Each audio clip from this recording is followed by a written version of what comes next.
Баршаңызға сәлем. Бүгін сізбен қосылып дайындалатын өте дәмді және жұмсақ болып шығатын шоколадты пирогтың дайындалу жолын көрсететін боламын. Менің каналымдағы әр аптада шығатын жаңа видеоларды жіберіп алмас үшін менің каналыма тіркеліп қоңыраушаны басып қоюды ұмытпаңыз. Ең бірінші 3 жұмыртқамызды, оның үстіне шымшым тұзымызды және де қантымызды осылай салып миксерлеп аламыз, жақсылап көтерілгенше. Қай затты қанша мөлшерде қосқанымды видеоның астына описанияға жазып кететін боламын. Одан кейін сүтімізді, сұйық майымызды құйып миксерлеп аламыз.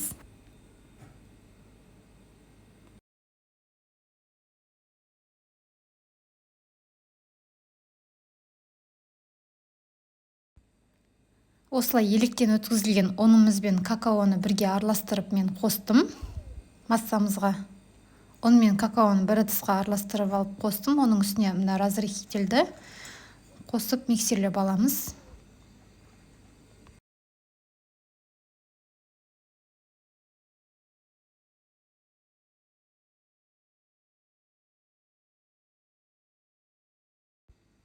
Бізде пирогтың массасы осындай болып шығу қажет.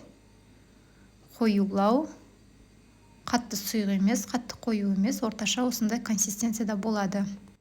Одан кейін сүзбемізді бір ыдысқа салып, үстіне 4 ас қасық қантымызды ванильный сахар немесе ванилинмен алмастырсаңыз болады. Одан кейін кукурузный крахмал 1,5 қасық қосып, осылай вилканың көмегімен араластырамыз.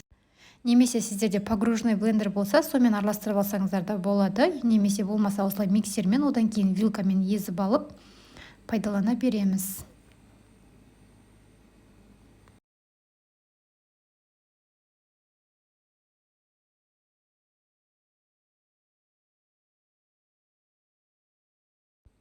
Дайын болған сүзбелі массамызды кондитер қалташасына салып, басын осылай кесіп аламыз. Пирогымызды формаға салып пісіріп аламыз. Менде форманың диаметрі 20.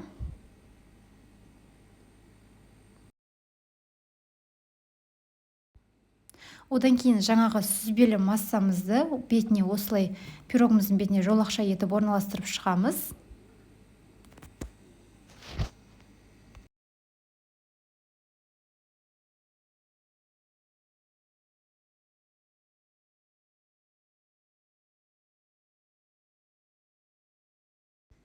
Сүзбеміз артылып қалып жатса, жаңағы жолақшалардың үстінен тағы да осылай құйып шығамыз.